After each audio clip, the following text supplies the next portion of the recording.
Il traquait un criminel insaisissable. Un homme froid, méthodique, invisible. Aucune empreinte, aucune caméra, aucun témoin survivant. Et pourtant, chaque nuit, le suspect entrait dans son propre bureau, balai à la main. Le détective Mark était l'un des meilleurs éléments de la brigade criminelle de Valtoria. Rigoureux, intelligent, obsessionnel. Depuis 3 mois, la ville était secouée par une série de meurtres troublants. Les victimes n'avaient aucun lien apparent, sauf un détail enfoui dans les archives. 8 ans plus tôt, elles avaient toutes témoigné dans une affaire judiciaire qui avait détruit la vie d'un homme accusé à tort. Mark passa des nuits entières à relire le dossier. L'homme en question, Arnaud Villiers, arrêté pour un crime qu'il jurait ne pas avoir commis. Libéré faute de preuves. Sa réputation ruinée, sa famille partie, sa vie brisée. Mais Arnaud avait disparu après sa libération. Aucune trace, comme s'il s'était évaporé.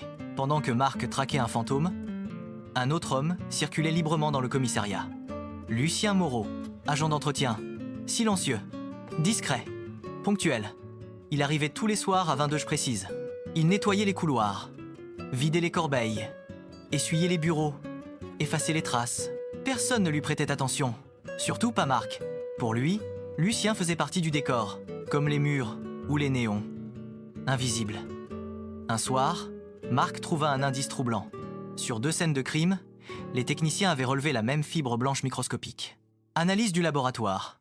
Tissu industriel, utilisé pour des uniformes d'entretien. Mark sentit une tension lui traverser le corps. Il demanda la liste des fournisseurs locaux. Entreprises de nettoyage, sous-traitants municipaux. Mais son esprit restait focalisé sur un profil plus sophistiqué. Il imaginait un tueur brillant, organisé, extérieur au système.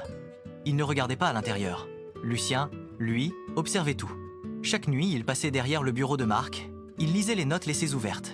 Il écoutait les conversations à moitié terminées. Il savait exactement où en était l'enquête. Il ajustait ses actions. Il éliminait méthodiquement ceux qui avaient détruit sa vie. Car Lucien n'était autre qu'Arnaud Villiers. Il avait changé de nom, refait ses papiers, obtenu un emploi modeste au cœur même du système qui l'avait humilié et attendu. 8 longues années. Un mardi soir, Mark resta plus tard que prévu. Il était presque 1h du matin. Le commissariat était plongé dans un silence épais. Il entendit le bruit régulier d'un chariot dans le couloir. Lucien entra. « Désolé, inspecteur. Je termine juste mon passage. » Mark hocha la tête, fatigué. Mais son regard s'arrêta sur les gants blancs de l'agent d'entretien. Même texture, même fibre. Son esprit fit un lien brutal. Il observa Lucien plus attentivement. Le visage semblait banal, mais les yeux... froids, calculés. « Vous travaillez ici depuis combien de temps ?» demanda Mark calmement. « 8 ans » répondit Lucien sans hésiter. 8 ans, exactement depuis la fin de l'affaire Villiers. Le silence devint lourd. Mark sentit le puzzle s'assembler dans son esprit. La disparition, les fibres, l'accès aux informations, l'invisibilité parfaite. Il comprit. Il avait cherché un prédateur sophistiqué. Il avait ignoré l'homme qui nettoyait derrière lui chaque nuit. « Vous savez ce qui est fascinant ?» dit soudain Lucien, posant son balai. Mark resta immobile. Personne ne regarde jamais celui qui efface les traces. La tension monta d'un crâne. Mark posa discrètement la main près de son arme. « Arnaud Villiers » murmura-t-il. Un léger sourire apparut sur le visage de Lucien. Ce nom est mort il y a longtemps. Il tenta de fuir vers le couloir. Mais Mark était prêt. Une lutte éclata. Chaise renversée. Verre brisé. Respiration haletante. Après quelques secondes intenses, Mark réussit à le maîtriser. Dans la salle d'interrogatoire, Lucien ou Arnaud avoua tout. « Ils ont détruit ma vie. Personne n'a payé. Alors j'ai décidé d'équilibrer la balance. » Sa voix était calme. Pas folle, pas hystérique, juste froide. Mark resta silencieux. Il comprenait la colère, mais pas le choix. « Vous auriez pu reconstruire votre vie, » dit-il.